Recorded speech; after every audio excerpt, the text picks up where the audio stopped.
रास्ता बता रहे लेकिन मैं पूरा वेद बताता हूँ, मार्ग का भी रास्ता बताता हूँ और स्थान की भी बताता हूँ और उनका नाम धुनी भी बताता हूँ, सब बता रहा हूँ। अब तू क्या देर करती है? उनसे कहो सुरतों से कि जल्दी चलो, मैं आया हूँ तुमको लेने के लिए। तो ये सब सुरतों के लिए रास्ता खोल रहे हैं।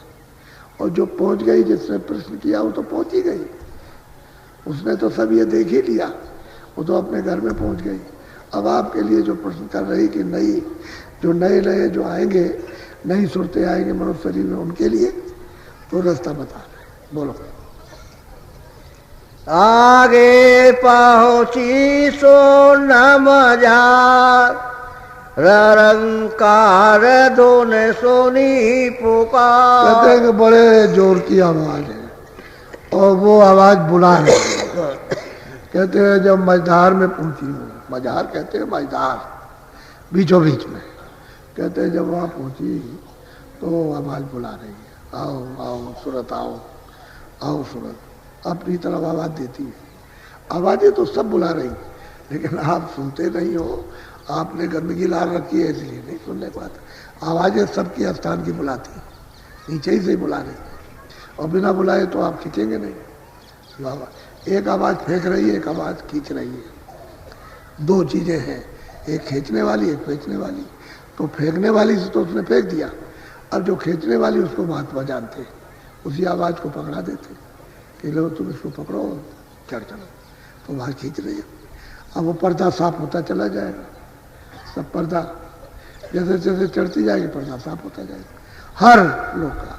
यहाँ का पर्दा यहाँ साफ कर लो, फिर वो स्वर्ग वैकुंठ का वो जो पर्दा है उसको साफ करो, क्योंकि वो भी तो लिंग शरीर है, और ऊपर में सूक्ष्म है, उसका पर्दा साफ कीजिए उसको।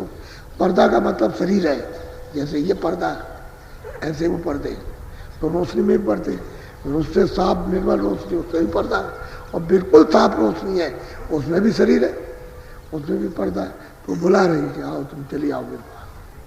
आवाज़ आती है और बिल्कुल साफ आवाज़ सुनाई समझ में आती है बोलना। यहाँ तो आवाज़ साफ नहीं है, लेकिन वहाँ बिल्कुल साफ है। वो तो सुरतों की बोली है, तो सुरत अपनी बोली को पहचान लेती है, क्योंकि वो तो आकाश अब भूल गई, जैसे जैसे उसका जागरण होगा बोली पहचानती जाएगी अपनी को, उसकी तो बोली अलग। इस सूरत में भी बहुत शब्द है, अभी तो इसमें छोटा सा यानी मिश्रित हो गया जड़ में, लेकिन जब ये निकल करके और चेतनता में पहुंचेगी तो इसमें भी बहुत शब्द है, बहुत आवाज है इसमें, इसकी भी आवाज कम नहीं है। बोलो। किंगरी और सारंगी सुनी, मान सरोवर चढ़े चढ़े। अब कहते हैं किंगरी सारंगी को गुना, इन्हें सुनी और गुनी। सुनने का मतलब कि आवाज आ रही है, फिर उसको मतलब है छांट लिया, वहां भी आवाजें बहुत हो रही तरह तरह की, तो उसको फिर छांटा और उसमें ले हुई। तो जब लय होने लगती है तो मानसरोवर में पहले स्नान करना, उस पिया पद में तो बाद में जाएगी जब स्नान पहले करेगी। तो सब कुछ उसमें धो धा करके, और इतना उसमें तेज उस प्रकाश को शब्द को इतना बर्दाश्त करती है, यानी सहन कर लेती है, तब वो जाती है उधर, नहीं तो सहन नहीं होगा तो नहीं जा सकती। प्रकाश को भी सहन नहीं कर सकती है और शब्द को भी नहीं कर सकती, दोनों को नहीं। वो पिया पद है, गुणपद पिया पद, ये मतलब ये है कि ये पिया पद है। तो कहते हैं उसको जब ले हुई तो वहां पहुंची तो उसका साक्षात्कार, तो वहां आज उसी को मुसलमान अल्लाह कहते हैं।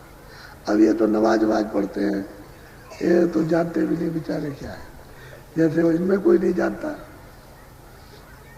तो ऐसे अपने आप ही जो विद्वान है वो क्या जानते हो, उनको कुछ भी बता नहीं, क्योंकि उनको उन्होंने कभी किया ही नहीं। और किसी ने किया होगा, जब किया होगा वो तो सज्जुग में, त्रेता में, द्वापर में तो किया होगा, लेकिन अब तो कोई नहीं करता, अब वो जानते ही नहीं रास्ता, तो वहाँ कौन जा सकता। किताबों में ये चीज़ मिलती नहीं है, उन किताबों में तो है नहीं। ये तो महात्माओं ने जब आए तो रास्ता खोला उन्होंने, तब फिर ये रास्ता मालूम हुआ, नहीं तो कहाँ पता चलता है। तो वहाँ गई पिया पद में, स्नान किया मानसरोवर। तो मानसरोवर इतना बड़ा है कि ये सब त्रिलोकी और पूरा ब्रह्म का ब्रह्मांड ये सब उसमें डूब जाए, उससे भी बड़ा है मानसरोवर। आप ऐसे सोचते हो कि कोई तालाब होगा, बहुत बड़ा। ये तो वहां देखने से पता चलता है। और जो वहां की हंस मंडली वहां रहती है, कितनी होंगी, आप वहां अरबों वर्षों तक बसो तब भी नहीं गिर सकते उनको, इतनी हंस मंडली रहती है। तो उसमें स्नान करने के बाद जब उसका पिया पद का दर्शन पार ब्रह्म का होगा, साक्षात्कार आगे चले, तब त्रिवेणी मिलेगी। फिर त्रिवेणी में स्नान करना, क्योंकि जब तक ये नहीं त्रिवेणी में स्नान नहीं करेगी तब तक वो ऊपर नहीं जा पाएगी, क्योंकि वो ऊपर की धारा आ रही है वहां ऊपर से। उसमें जब तक कि उस धारा को बर्दाश्त नहीं कर लेगी, उसमें सहन नहीं कर लेगी, उसमें डूब नहीं लेगी, अच्छी तरह से देखने की क्षमता, शब्द सुनने की उसके अंदर जब क्षमता और ताकत आ जाएगी, तब उस धार पर चढ़ेगी। तो त्रिवेणी संगम है वहां उस जगह पर। अब यहाँ त्रिवेणी ये लोग कहते हैं यहाँ मिट्टी की है, इधर से जमुना, उधर से ये गंगा, उधर से सरस्वती, ये अब वो त्रिवेणी वहां है। कहते हैं कि वहां कोई चढ़े आकाशा, जब आकाश में चढ़ के जाएगा तब वहां त्रिवेणी में पहुंचेगा, तब खबर होती है उसको अपने घर की कि हमारा घर इस तरफ है। फिर आगे सहूलियत हो जाती है, आसानी हो जाती है। उसके स्नान करने से जो महाशून्य का मैदान है उसको आसानी से पार करेगी। नहीं वो तो अरबों, कितने कितने खरबों लंबा, योजन, कितने कितने खरबों योजन लंबा मैदान है। तो जब तक कि मतलब यह है कि ये त्रिवेणी में स्नान न कर ले उस धार में, तो सहन नहीं कर सकती है, इतना प्रकाश है उसमें। और गुरु रहना चाहिए बताने वाले, तो आगे ले जाए। भंवर गुफा स्थान तो सोहनपुर उसका बहुत दूर है, इसके बहुत पार करने के बाद तब उनका वो स्थान आएगा। ये तो पार तो ऐसे बगैर जानकार के नहीं हो सकता। सुनते तो बिल्कुल एकदम से बहुत भूल गई। अब गुरु जब आने जाने वाले मिले तो बताते जाएंगे, तो वो बता रहे कि चल वहाँ चल, ये रास्ते का मैं रास्ता भेद बता रहा हूँ, और तो इस तरह से चल, मैं तेरी मदद करूँगा। बोलो। आगे महासोन मैदान, जहाँ चारे धोने ते में। वो कहते हैं वो मैदान इतना बड़ा है कि ये सब तीन लोग ब्रह्मांड के जितने भी है, इससे बड़े वो पार ब्रह्मांड के जितने भी वो सब, और उसी मैदान में सब समा जाए, इतना बड़ा है वो मैदान। छोटा मोटा नहीं है कि आप मतलब, लेकिन अब यह है कि सतलोक के लिए तो कुछ नहीं, सतलोक के लिए तो एक बूंद है, वो तो सागर है, उसके लिए कुछ नहीं है। लेकिन अब यह है कि अब कितना बड़ा है, अब इतना बड़ा मतलब ये अरबों खरबों आपने कभी सुना भी नहीं होगा इतना होगा। तो सूरज इधर से निकलता है, इधर 12 घंटे उधर, 12 घंटे इधर, वह घूम के वो आ गया इधर को। तो वो कैसे घूमता है, ये तो पृथ्वी में है, वो ऊपरी से इस तरह से सब लोग घूम रहे हैं। जितने भी लोग हैं ये तीनों लोग उसी शब्द पर बैठ करके, सतपुरुष के शब्द पर बैठ करके ये भी घूम रहे हैं, और वो ब्रह्म बैठा हुआ वो भी घूम रहा, और पार ब्रह्म बैठे हुए उसी शब्द पर वो भी इस तरह से झूला झूल रहे, ऐसे इस तरह से पूरे मंडल नाच रहे, ऊपर से दिखाई देता है। और ऊपर जो बैठा हुआ महाकाल पुरुष जो भंवर गुफा में, वो भी घूम रहा, इस तरह से सब घूम रहे, ऐसे ऐसे घूम रहे। इसका चक्कर सबसे कम है, ऊपर के चक्कर और तेज है, उसके ऊपर के और तेज है, उसके ऊपर के और तेज चक्कर है, इस तरह से सब घूम रहे। और झूले जो पड़े हुए सुरतों को झूलने के, वो अनोखे मालूम होते हैं, जिसमें सुरतें झूलती। ऐसे शब्दों की डोरियां कितनी कितनी, अगर आंख मारिए ऊपर में तो कितने कितने करोड़ लंबी ये डोरियां पड़ी हुई, उस पर सुरतें झूला झूल रही है, कितने लंबे जाती हो, कितने। ऐसा बाहर देखने को मिलता, यहाँ कहाँ है। और आप सावन में झूला झूलते हैं,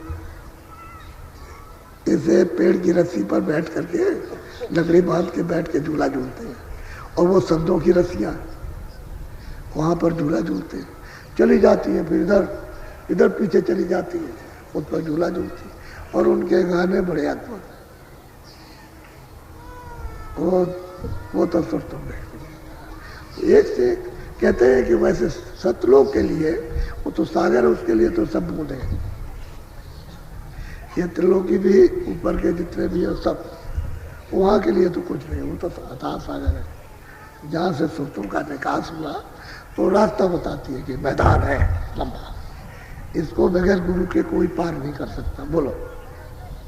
भमर गुफा ताऊ पर देखी सोहम बंसी बज। अब वो कहते हैं सुरतों की देखिए मैदान पार करने के बाद फिर मतलब ये है कि वो भमर गुफा वो मंडल मिलेगा तो वहां से बंसी बजती हुई सुनाई देगी। उसको जब पकड़ेगी वो जाएगी और पकड़ करके उसको चढ़ेगी। तो ये मामूली रचना है इनकी, तो ये तो सबको अपने में डाल ले, सबको अपने मिला ले, कुछ नहीं। कहते हैं वहां अब वो महाकाल पुरुष है, अब वो सतलोक के